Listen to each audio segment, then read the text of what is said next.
Well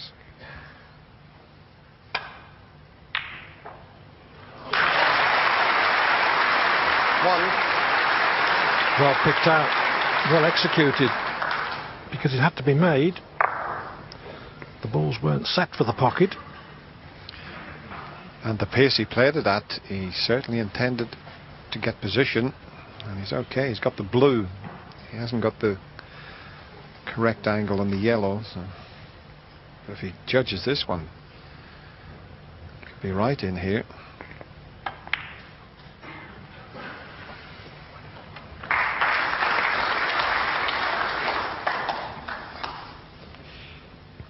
Six. Just look at where the reds are sitting. There's what, 4, 6 reds in potable positions.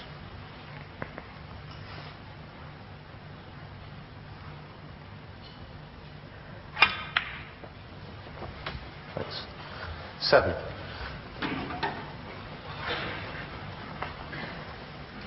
Doherty wondering how many Hendry's going to make before he lets him back to the table. More than 40 14 is my guess.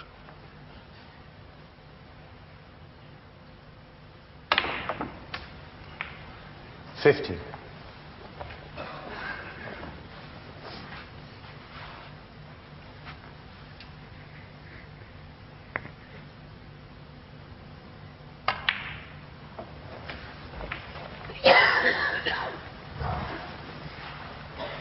$22.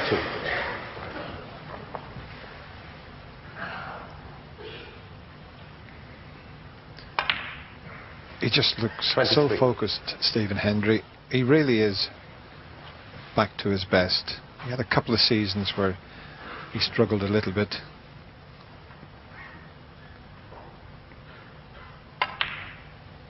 But the way he's played in the last 30. well, 6 months, he's back to his best, Clive, isn't he? 31. He certainly was in the Welsh Open final 2 weeks ago, making 4 centuries in beating Mark Williams 9-5.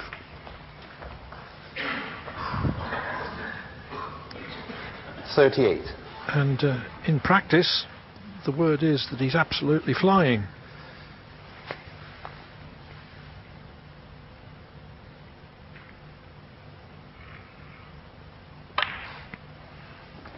Well, this game 39. is all about confidence.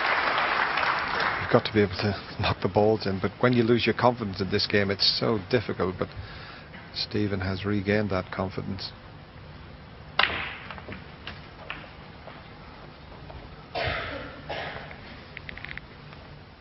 $46. And his hunger, I think, his relationship with Terry Griffiths has been very good for him.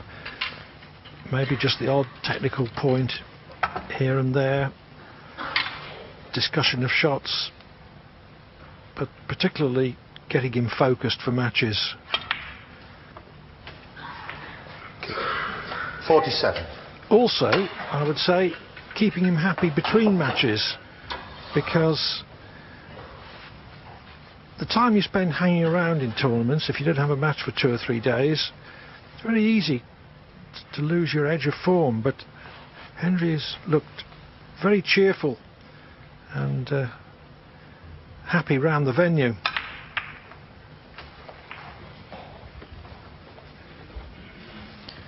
Mind you, he's never lost his hunger for the game. 54. He practices 4 or 5 hours a day up in Stirling at the Spencer Snooker Centre, where he's always practiced.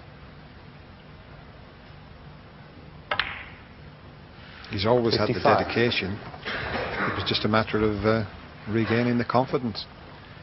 And I think a slight edge of enjoyment as well. I think he lost that for a little bit. But of course, it's easier to enjoy it when you're playing as well as he is. 61. I'd be very surprised if he changed anything technically, though. You don't win 7 world titles, Clive, and start messing about with your cue action. It looks the same to me as it's always been. 62. I think there were a couple of little tweaks. There were certain shots that he was perhaps missing more often than he used to, and he and Terry Griffiths talked about that. Meanwhile, 69. he's not over the winning line in this frame yet. That bunch could have opened in a much more kindly fashion.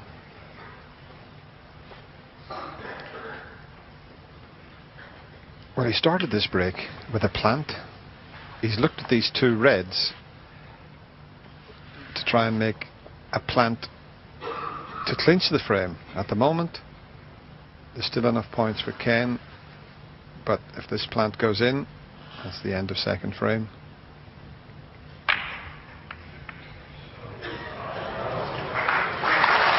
What a shot that was.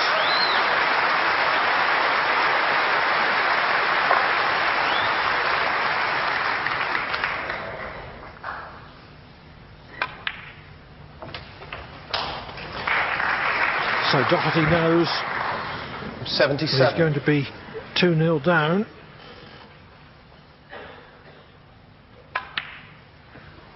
$78.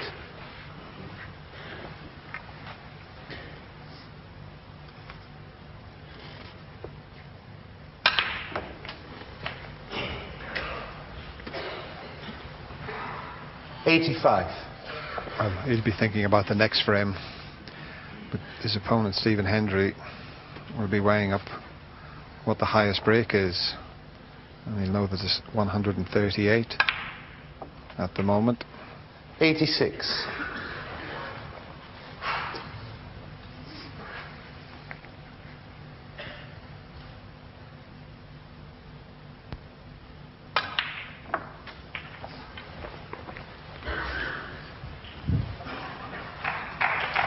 £22,000 for the high break.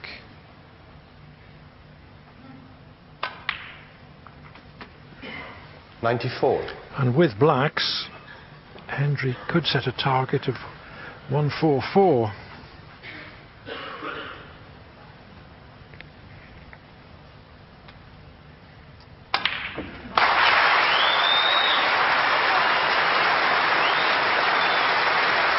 That's the awkward red developed. I think he can hold black ball position from the other one.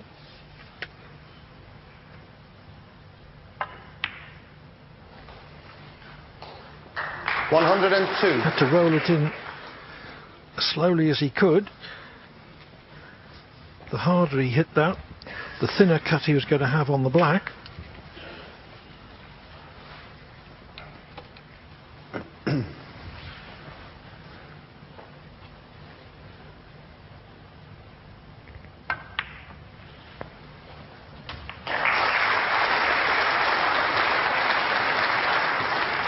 And he'll be coming back up towards the black 109. again.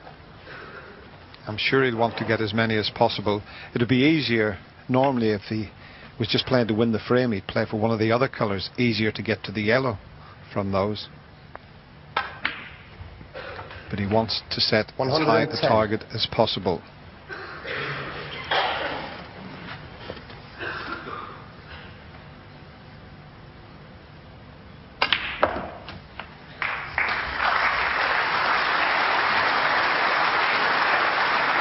$117.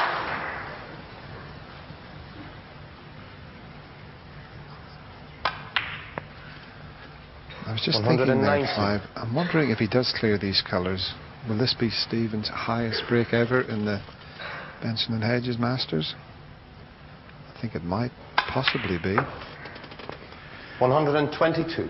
Another of those questions for me, Dennis, that I can't answer definitively, but I think you're right.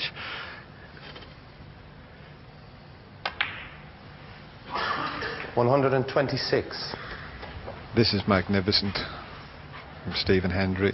It really is.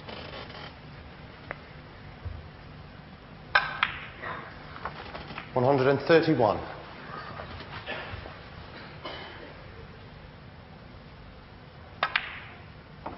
$137.